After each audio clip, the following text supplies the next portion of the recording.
مولاي صل وسلم دائما أبدا على حبيبك خير الخلق كلهم. مولاي صل وسلم دائما أبدا على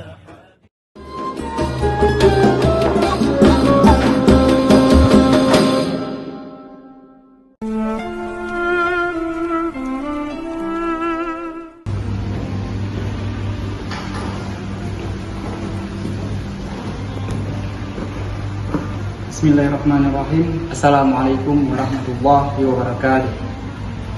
Innal hamdalillah nahmaduhu wa nasta'inu wa nastaghfiruh wa na'udzu billahi min shururi anfusina wa min sayyiati a'malina. May yahdihillahu fala mudhillalah wa may yudlilhu fala hadiyalah. Asyhadu an la ilaha illallah wa asyhadu anna Muhammadar Rasulullah. Allahumma shalli ala sayyidina Muhammad wa ala ali sayyidina Muhammad. Segala puji bagi Allah yang telah memberikan kita rahmat dan hidayahnya sehingga kita dapat dikumpulkan kembali pada bulan suci ini, bulan yang penuh dengan rahmat dan bulan yang penuh dengan ampunan, yaitu bulan suci Ramadan.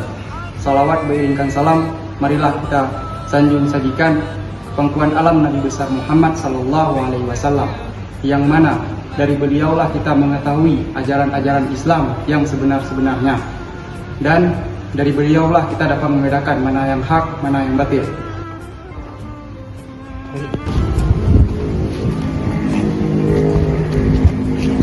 Pada bulan ini adalah bulan suci Ramadan, di mana telah diwajibkan untuk umat muslim agar melaksanakan ibadah puasa.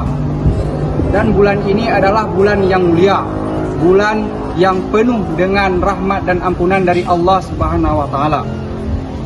Jadi, ayo kita menyambut bulan suci Ramadan dengan hati yang ikhlas dan juga dengan penuh rasa gembira. Karena pada bulan inilah kita dapat memanen amal kebaikan kita untuk hari akhirat kelak.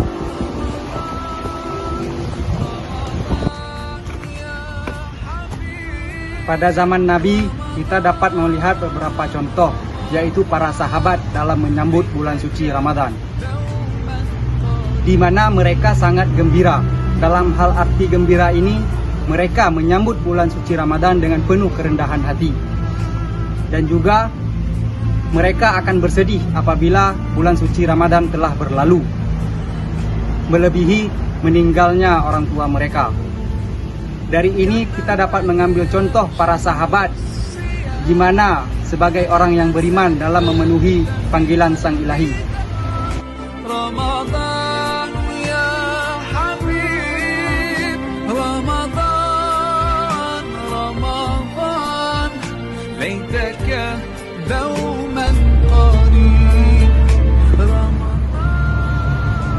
dalam bulan ini ada beberapa hal yang harus kita persiapkan agar Ramadan yang kita jalani ini terasa terkesan di dalam hati, di mana Allah telah menegaskan dalam Al-Quran yang berbunyi, A'udzubillahi minasyaitonirrajim, Bismillahirrahmanirrahim, wa ahsinu innallaha yuhibbul muhsinin. Berbuat baiklah, sesungguhnya Allah menyukai orang-orang yang berbuat baik.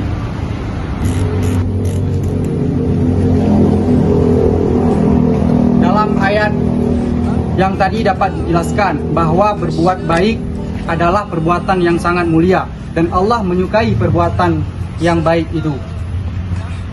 Adapun ada hal penting yang dapat membersihkan kita baik lahiriah maupun jasmaniah, yaitu adalah dengan membersihkan tempat-tempat ibadah dan dalam rangka mengharap ridho Allah. Baiklah, marilah kita menyambut bulan suci Ramadan ini dengan penuh berkah dan penuh kerendahan hati dan juga rasa gembira. Wabillahi taufiq wal hidayah. Wassalamualaikum warahmatullahi wabarakatuh.